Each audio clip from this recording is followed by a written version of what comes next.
हरिः ओम ओम नमो भगवते वासुदेवाय। ओम श्री कृष्णाय वयं नमः।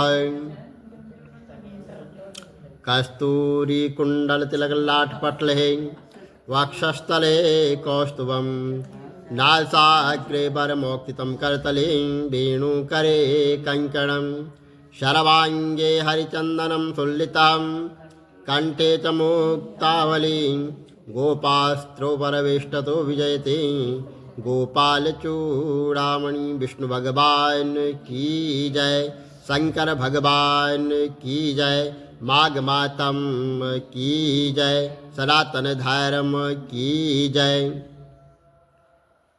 माघ स्नान महाशक्ति। वेद निधि कहा, हे ऋषिवर, आप इन बालकों को इनके मुक्ति का साधन बताइए और इनको प्रेत योनि किस प्रकार इनकी नष्ट हो सकती है वो भी हमें बताइए। लोमेश ऋषि बोले कि एकमात्र उपाय है, वो यह है कि माघ स्नान करें और माघ स्नान से ही तीर्थ स्थान पर किए गए जो पाप हैं तथा जो श्राप आदि है वो सब जो है तो नष्ट हो जाएगा। और माघ स्नान में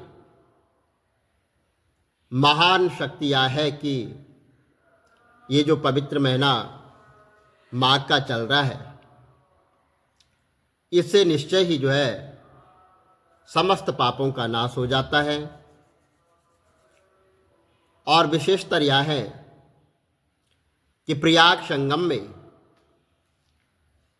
माघ स्नान मुक्ति दिलाता है, मोक्ष दिलाता है। और बद्रीवन में भी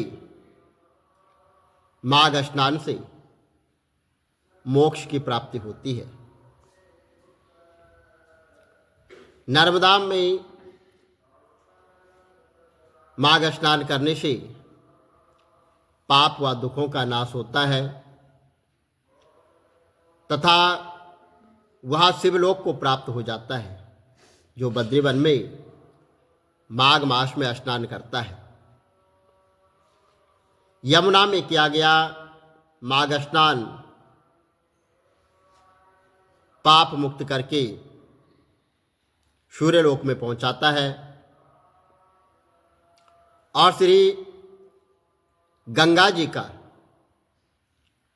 माघ स्नान भगवान विष्णु को विष्णुलोक की प्राप्ति कराता है।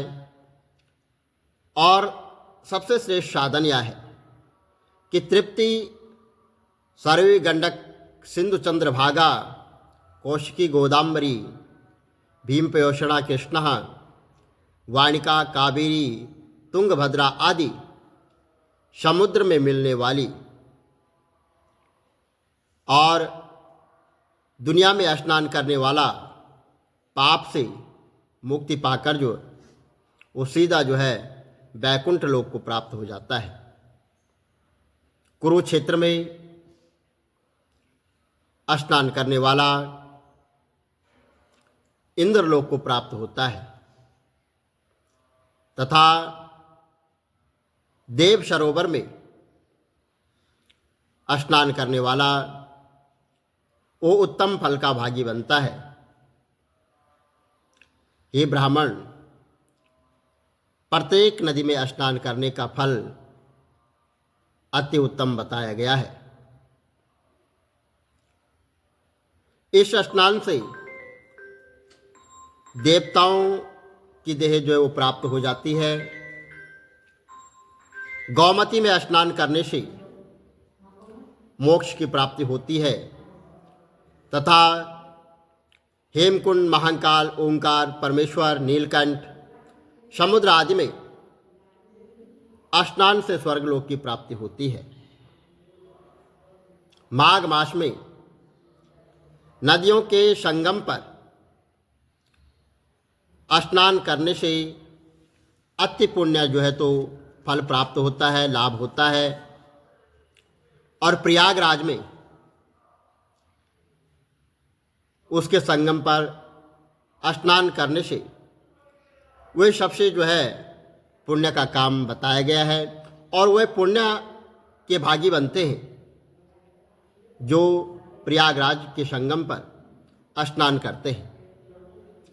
3 दिन लगातार स्नान करने से महापात्र के भी जो है पाप वो नष्ट हो जाते हैं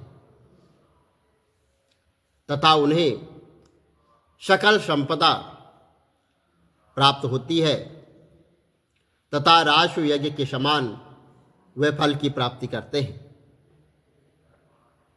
पर्वती नगर के प्रसिद्ध राजा वीरसेन जो है वो राज्य करता था। उसने नर्मदा तट पर राजस्व यज्ञ किया तथा 16 अश्वमेध यज्ञ वहाँ पर किए, और प्रत्येक यज्ञ के पश्चात वे ब्राह्मणों को सहस्त्रों गौ बहु सोना तथा अन्नदान देता था। मूर्ख दुराचारी ब्राह्मणी यज्ञ की कथा वीरसेन के ही राज्य में एक जो है कुल विहीन दुराचारी तथा मूर्ख जो है ब्राह्मण रहता था, और वह अत्यंत आलसी तथा उसके घर में खेती थी परंतु वह अपने घर में ही रहता था।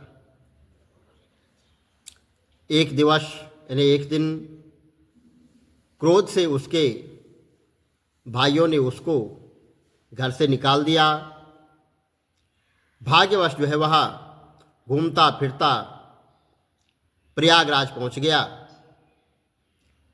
और वहाँ पर जो है माघ का जो महीना वो चल रहा था, उसने जो है एकादशी सहित 3 दिन लगातार जो है त्रिवेणी में स्नान किया।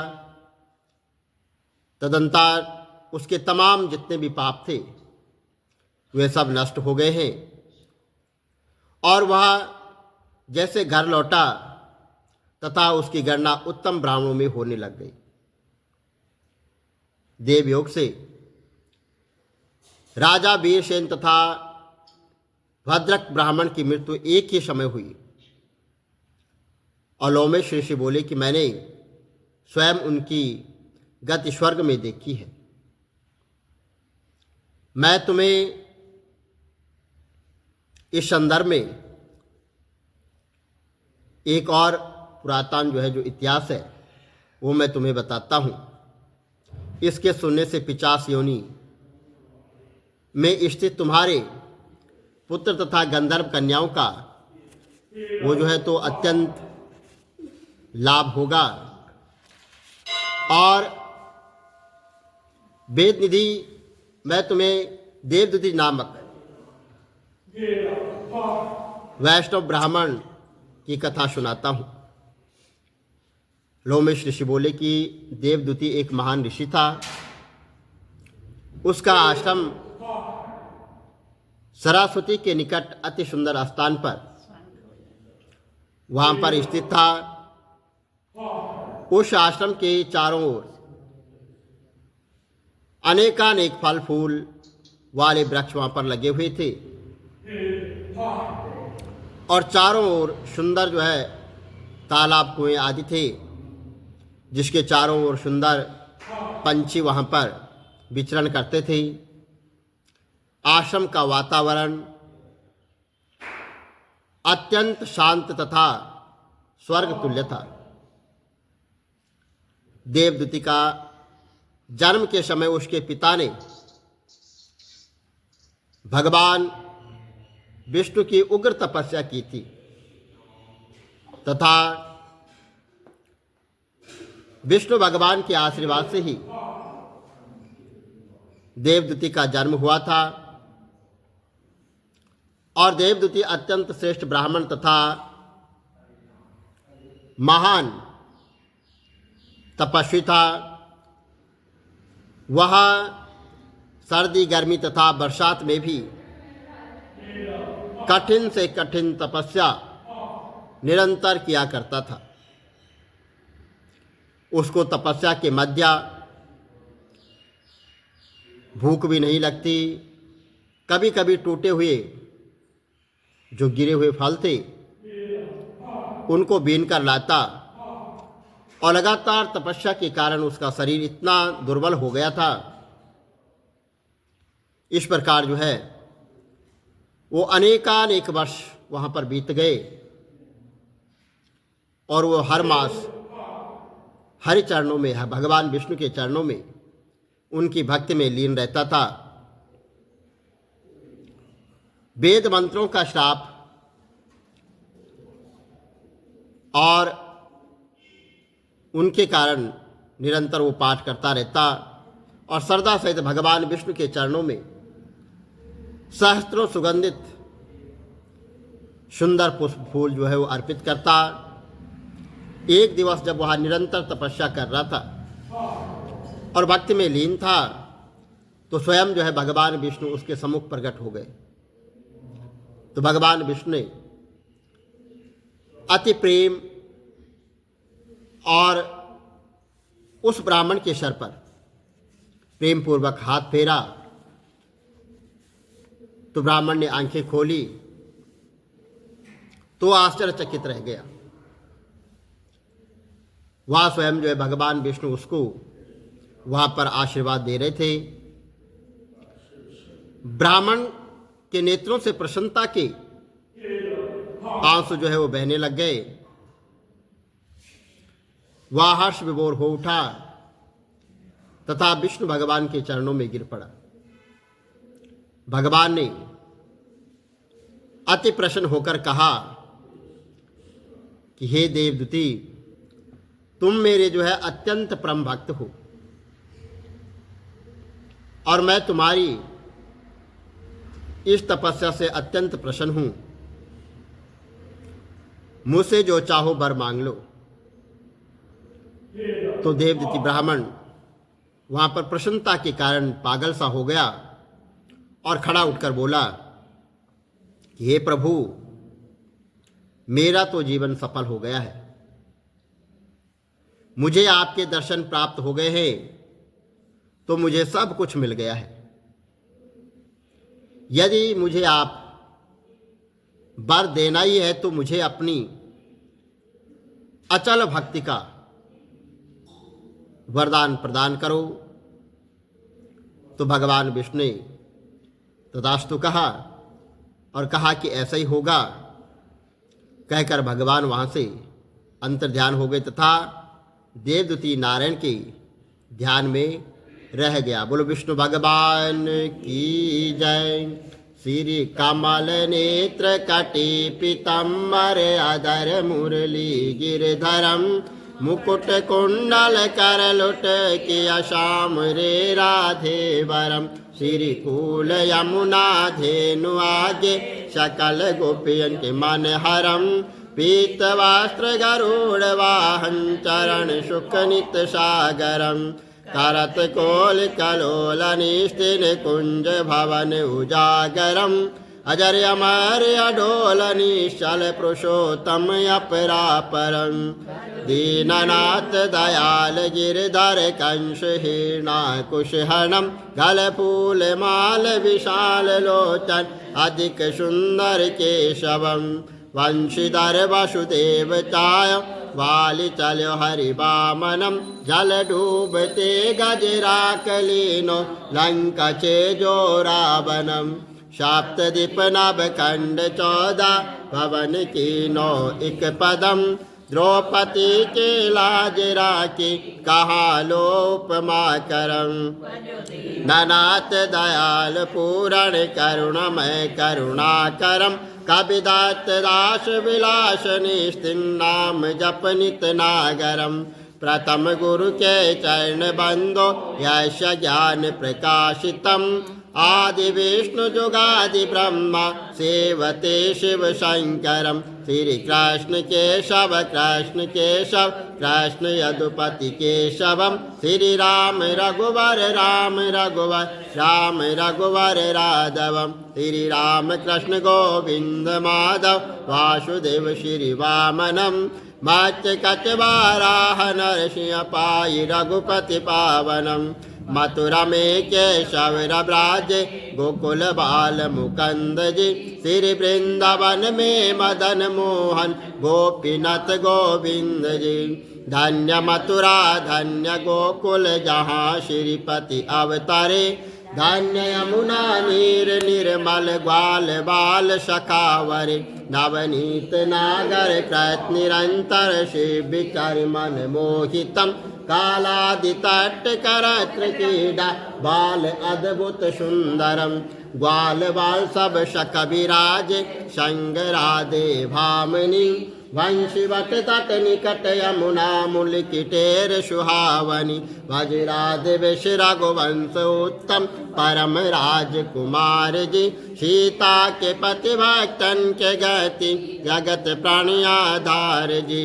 जनक राजा धनुष बाण चढ़ावही। सती सीता नाम जाके श्री रामचंद्र प्रणामहि।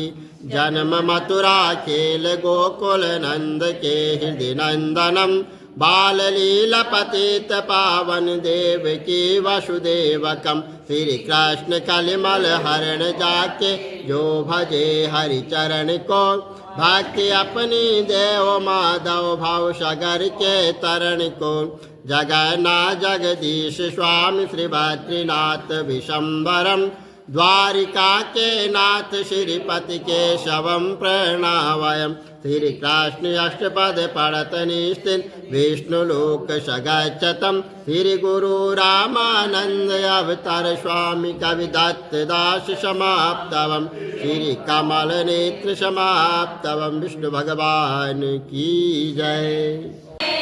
बालाजी तेरे मंदिर में, बालाजी तेरे मंदिर में, बालाजी तेरे मंदिर में लाल लाल उड़े रे गुलाल। बालाजी तेरे मंदिर में लाल लाल उड़े रे गुलाल। बालाजी तेरे मंदिर में कोई चढ़ावे चंपा चमेली, कोई चढ़ावे चंपा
की जय।